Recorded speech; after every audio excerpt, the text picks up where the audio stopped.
Masih soal narkotika, Saudara Polda Sumatera Selatan mengungkap peredaran pil ekstasi dalam jumlah besar di kota Palembang. Seorang mahasiswa ditangkap usai terlibat transaksi narkotika.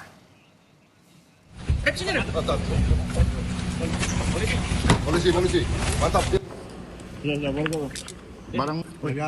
Inilah detik-detik tersangka ditangkap sesaat setelah menyerahkan satu bungkus plastik hitam kepada polisi yang menyamar sebagai pembeli.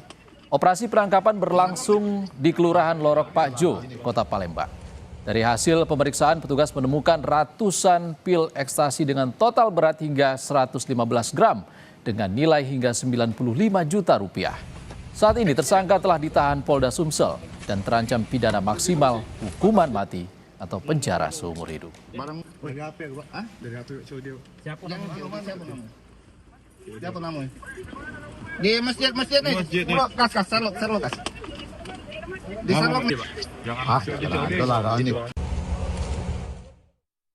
Pelaku pengedar narkotika jenis ekstasi yang mana dengan jumlah barang bukti sebanyak 250 butir dengan dua jenis, yaitu satu berlogo Heineken, ya, kemudian yang satunya lagi berlogo Marvel. Untuk yang berlogo Heineken itu berjumlah 166 butir, kemudian yang berlogo Marvel berjumlah sekitar 84 butir.